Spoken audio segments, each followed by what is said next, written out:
ಚನ್ನಪಟ್ಟಣ ಕದನದಲ್ಲಿ ಶತಾಯ ಗತಾಯ ಗೆಲುವಿಗೆ ಡಿಸಿಎಂ ಪಣ ತೊಟ್ಟಿದ್ದಾರೆ. ಉಪಕದನದಲ್ಲಿ ಸೈಲೆಂಟ್ ಆಗಿ ದಳಪತಿ ವಿರುದ್ಧ ಡಿಕೆ ಶಿವಕುಮಾರ್ ರಣತಂತ್ರವನ್ನ ಹೆಣಿತಾ ಇದ್ದಾರೆ.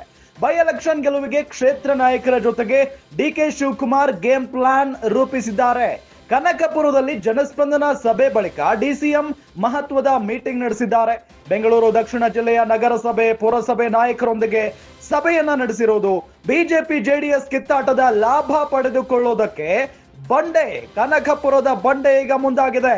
ಡಿಸಿಎಂ ಗೇಮ್ ಪ್ಲಾನ್ ಸಭೆಯಲ್ಲಿ ಜೆಡಿಎಸ್ ಬಿಜೆಪಿ ನಾಯಕರು ಕೂಡ ಭಾಗಿಯಾಗಿದ್ರು. ಕನಕಪುರದಂತೆ ಚನ್ನಪಟ್ಟಣದ ಗೆಲುವಿಗೆ ಎಲ್ಲರೂ ಕೈ ಜೋಡಿಸಿ ಪಕ್ಷಾತೀತವಾಗಿ ಕ್ಷೇತ್ರದ ಅಭಿವೃದ್ಧಿಗೆ ನಾನು ಬದ್ಧ ಅಂತ ಡಿಸಿಎಂ ಡಿಕೆ ಶಿವಕುಮಾರ್ ಹೇಳಿದ್ದಾರೆ.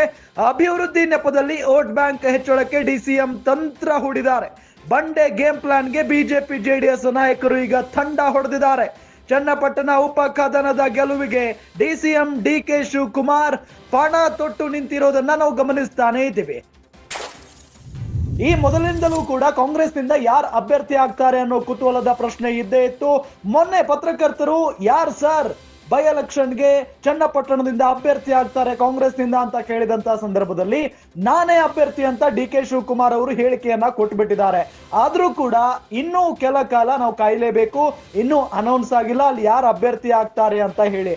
ಇದರ ಜೊತೆಗೆ ಬಿಜೆಪಿ ಹಾಗೂ ಜೆಡಿಎಸ್ ನ ನಡುವೆ ಸಿಕ್ಕಾಪಟ್ಟೆ ತಿಕ್ಕಾಟವೂ ಕೂಡ ಶುರುವಾಗಿರೋದನ್ನ ನಾವು ಗಮನಿಸ್ತಾ ಇದ್ದೀವಿ. ಇತ್ತ ಸಿಪಿ ಯೋಗೇಶ್ವರ್, ಮತ್ತೊಂದು ಕಡೆ ಡಿಕೆ ಶಿವಕುಮಾರ್.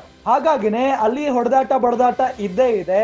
ಇಲ್ಲಿನ ಒಂದು ವೈಮನಸ್ಸನ್ನ ಲಾಭ ಪಡೆದುಕೊಳ್ಳೋದಕ್ಕೆ ಡಿಸಿಎಂ ಡಿಕೆ ಶಿವಕುಮಾರ್ ಅವರು ಮುಂದಾಗಿದ್ದಾರೆ. ನಿನ್ನೆ ತಾನೇ ಅವರು ಸಂಬಂಧಪಟ್ಟಂತ ಅಂದ್ರೆ ಆ ಒಂದು ಕ್ಷೇತ್ರದ ಸಂಬಂಧಪಟ್ಟ ಬಿಜೆಪಿಯ ಕಾರ್ಯಕರ್ತರನ್ನು ಕರೆದುಕೊಂಡು ಮುಖಂಡರನ್ನು ಕರೆದುಕೊಂಡು ಸಭೆಯನ್ನ ಮಾಡಿದ್ದಾರೆ. ಹಾಗಾಗಿನೇ ಬಿಜೆಪಿ ಹಾಗೂ ಜೆಡಿಎಸ್ ನಾಯಕರಿಗೆ ಈಗ ನಡುಕ ಶುರುವಾಗಿರೋದು. ಇದರ ಜೊತೆಗೆ ಶತಾಯ ಗತಾಯ ಈ ಕ್ಷೇತ್ರವನ್ನ ಗೆಲ್ಲಲೇಬೇಕು ಅಂತ ಹೇಳಿ ನಿಂತ್ಕೊಂಡಿದ್ದಾರೆ ಡಿಕೆ ಶಿವಕುಮಾರ್.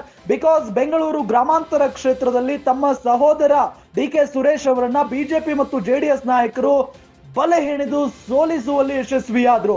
ಅದು ಸಹಜವಾಗಿ ಡಿಕೆ ಬ್ರದರ್ಸ್ಗೆ ನುಂಗಲಾರದ ತುತ್ತಾಯಿತು. ಹಾಗಾಗಿನೇ ಆ ಸೇಡನ್ನ ಇಲ್ಲಿ ತೀರಿಸಿಕೊಳ್ಬೇಕು ಅಂತ ಹೇಳಿ ಡಿಕೆ ಶಿವಕುಮಾರ್ ಪಣ ತೊಟ್ಟಿದ್ದಾರೆ.